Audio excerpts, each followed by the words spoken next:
Hello, എല്ലാവർക്കും നമസ്കാരം. ഇന്നത്തെ വീഡിയോയിലൊരു മഷ്റൂം കറി റെസിപ്പിയാണ്. നല്ല എളുപ്പത്തിൽ നല്ല ടേസ്റ്റി ആയിട്ട് നമുക്ക് ഉണ്ടാക്കിയെടുക്കാൻ പറ്റിയൊരു റെസിപ്പിയാണിത്. അപ്പോൾ അതെങ്ങനെ ഉണ്ടാക്കാൻ നോക്കാം. 200 ഗ്രാം മഷ്റൂം നന്നായിട്ട് കഴുകി വൃത്തിയാക്കി എടുത്തിട്ടുണ്ട്. ഇത് ഓയിസ്റ്റർ മഷ്റൂമാണ്. ബട്ടൺ മഷ്റൂം ആയാലും കുഴപ്പമില്ല, ഏത് വെച്ചും കറി ഉണ്ടാക്കാം. പിന്നെ ഒരു സവാള ചോപ്പ് ചെയ്തെടുത്തിട്ടുണ്ട്. ഒരു മീഡിയം സൈസിലുള്ള സവാളയാണ്. പിന്നെ ഇഞ്ചി വെളുത്തുള്ളി പേസ്റ്റ്, തക്കാളി, കറിവേപ്പില, 2 ഏലക്കായ. പൊടികളായിട്ട് മുളക് പൊടിയും മഞ്ഞൾപ്പൊടിയും മാത്രമേ ആവശ്യമുള്ളൂ. 1.5 ടേബിൾ സ്പൂൺ മുളക് പൊടി, 1/4 ടീസ്പൂൺ മഞ്ഞൾപ്പൊടി, 1/2 കപ്പ് തേങ്ങാപ്പാൽ, നല്ല തിക്കായിട്ടുള്ള കോക്കനട്ട് മിൽക്കും എടുത്തിട്ടുണ്ട്. ഒരു 1.5 ടേബിൾ സ്പൂൺ വെളിച്ചെണ്ണ ഒരു പാനിലേക്ക് ഒഴിച്ച് കൊടുത്തിട്ടുണ്ട്. അതിലേക്ക് 2 ഏലക്കായ ഒന്ന് കുത്തിയതിന് ശേഷം, ചതച്ചതിന് ശേഷം ഞാൻ ഇട്ടതാണ്. അതൊന്ന് പൊട്ടി വരുമ്പോൾ നമുക്ക് അരിഞ്ഞു വെച്ചിട്ടുള്ള സവാളയും കറിവേപ്പിലയും ചേർത്ത് കൊടുക്കാം. സവാള നന്നായിട്ട് വഴറ്റി ഒരു ലൈറ്റ് ബ്രൗൺ കളർ ആവുന്ന വരെ നമുക്ക് വഴറ്റിയെടുക്കണം. നന്നായിട്ട് വഴണ്ടി വരണം. ആദ്യം നന്നായിട്ടൊന്ന് വഴറ്റി കൊടുത്തതിന് ശേഷം കുറച്ച് ഉപ്പ് ചേർത്ത് കുറച്ച് നേരം ഒന്ന് അടച്ച് വെച്ച് കുക്ക് ചെയ്തെടുക്കാം. ഉപ്പൊക്കെ നന്നായിട്ട് തന്നെ മിക്സ് ചെയ്യുക. അതിന് ശേഷം ഒന്ന് അടച്ച് വെച്ച് വേവിച്ചെടുക്കാം.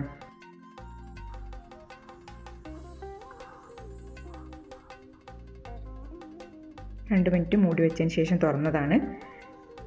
കുറച്ചൊക്കെ വഴണ്ടി വന്നിട്ടുണ്ട്. ഇനി ബാക്കി ഇൻഗ്രീഡിയൻസ് ചേർത്തതിന് ശേഷം വീണ്ടും മൂടി വെക്കണം.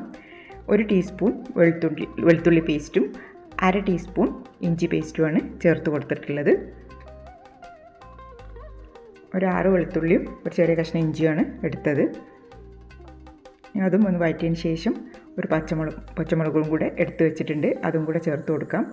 എരിവിന് നോക്കിയിട്ട് ചേർത്ത് കൊടുക്കുക. എൻ്റെ പച്ചമുളകിന് എരിവ് കൂടുതലുള്ളതുകൊണ്ടാണ് ഞാൻ 1 ചേർത്തത്. ഇനി നമുക്ക് മുളക് പൊടിയൊക്കെ ചേർക്കാനുണ്ട്. അപ്പോൾ അത് വഴറ്റിയതിന് ശേഷം കുറച്ച് നേരം കൂടെ ഒന്ന് അടച്ചു വെക്കാം.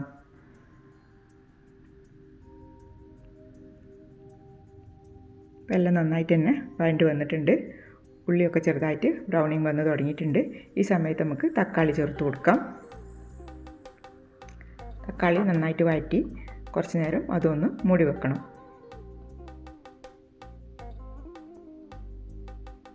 അപ്പം തക്കാളിയും കുക്കായി വന്നിട്ടുണ്ട്.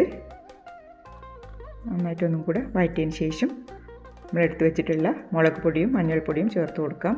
വേറെ പൊടികളൊന്നും ഇതിൽ ചേർക്കുന്നില്ല. 1.5 ടേബിൾ സ്പൂൺ മുളക് പൊടിയും ഒരു 1/4 ടീസ്പൂൺ മഞ്ഞൾപ്പൊടിയാണ് ചേർത്തത്.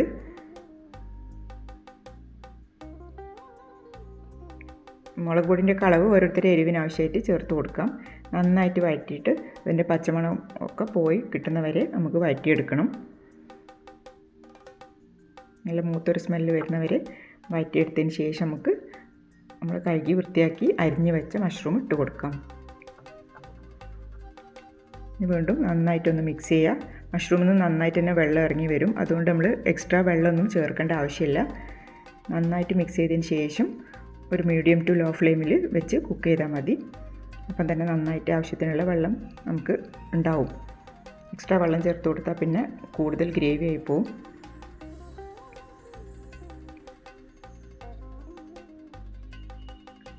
കുറച്ച് നേരം നന്നായിട്ട് തന്നെ മിക്സ് ചെയ്തെടുക്കുക. അതിന് ശേഷം നമുക്ക് മൂടി വെച്ച് കുക്ക് ചെയ്യാം. മഷ്റൂമിലേക്ക് ആവശ്യമുള്ള ഉപ്പും കൂടെ ഈ സമയത്ത് ഇട്ട് കൊടുക്കാം. നന്നായിട്ടൊന്നും കൂടെ മിക്സ് ചെയ്യാം.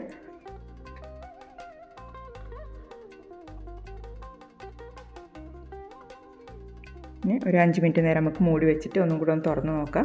ആ സമയത്ത് നന്നായിട്ട് തന്നെ വെള്ളം ഇറങ്ങി വരുന്നതായിട്ട് കാണാൻ പറ്റും. അല്ലെങ്കിൽ മാത്രം വെള്ളം വേണമെങ്കിൽ ഒഴിച്ചു കൊടുക്കാം. നന്നായിട്ട് വെള്ളം ഉണ്ടായിട്ടുണ്ട്.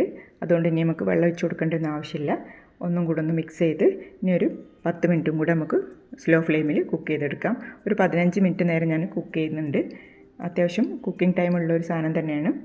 മീഡിയം ടു ലോ ഫ്ലെയിമിൽ കുക്ക് ചെയ്തെടുത്താൽ മതി. അപ്പോൾ ഞാൻ 15 മിനിറ്റ് കുക്ക് ചെയ്തതിന് ശേഷമാണ് തുറന്ന് നോക്കുന്നത്. അപ്പോൾ നന്നായിട്ട് കുക്കായി കിട്ടിയിട്ടുണ്ട്. ഇനി നമ്മൾ നേരത്തെ എടുത്ത് വെച്ചിട്ടുള്ള തേങ്ങാപ്പാൽ നമുക്ക് ഒഴിച്ചു കൊടുക്കണം. ഗ്രേവി കൂടുതൽ വേണമെങ്കിൽ തേങ്ങാപ്പാലിൻ്റെ അളവ് കൂട്ടിയെടുത്താൽ മതി. ഞാൻ നല്ല തിക്കായിട്ടുള്ള 1/2 കപ്പ് തേങ്ങാപ്പാലാണ് ഒഴിച്ചു കൊടുത്തിട്ടുള്ളത്. ഈ ഒരു സെമി ഗ്രേവിയിലാണ് നല്ല ടേസ്റ്റ്.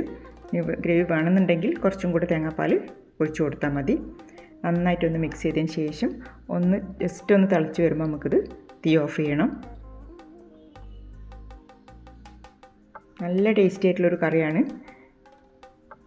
ചപ്പാത്തിൻ്റെ കൂടെ, പത്തിരി, നെയ്ച്ചോറ് എല്ലാത്തിനും വേണമെങ്കിൽ നമുക്കിത് കോമ്പിനേഷനായിട്ട് കൊടുക്കാൻ പറ്റും. അപ്പം തിളച്ച് വന്നപ്പോൾ ഞാൻ തീ ഓഫ് ചെയ്ത് വെച്ച് മൂടി വെച്ചിട്ടുണ്ട്. ഒരു സെർവിങ് പ്ലേറ്റിലേക്ക് മാറ്റാം. ഞാൻ കുറച്ചൊന്ന് തണുത്തതിന് ശേഷമാണ് സെർവിങ് പ്ലേറ്റിലേക്ക് മാറ്റിയത്. ഈ ഒരു രീതിയിലായിരിക്കും ഉണ്ടാവുക. ഇനി കൂടുതൽ ഗ്രേവി വേണമെങ്കിൽ മാത്രം തേങ്ങാപ്പാലിൻ്റെ അളവ് കൂട്ടിയെടുത്താൽ മതി.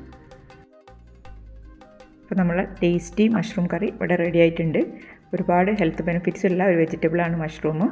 എല്ലാവരും തന്നെ ഇടയ്ക്കൊക്കെ ഡയറ്റിൽ ഉൾപ്പെടുത്തിയാൽ നല്ലതായിരിക്കും. അപ്പോൾ മഷ്റൂം ഇഷ്ടമില്ലാത്തവരും ഈ ഒരു കറി ഉണ്ടാക്കി നോക്കുക, തീർച്ചയായിട്ടും ഇഷ്ടപ്പെടും. റെസിപ്പി ഇഷ്ടപ്പെട്ടിട്ടുണ്ടെങ്കിൽ സപ്പോർട്ട് ചെയ്യുക. Thanks for watching.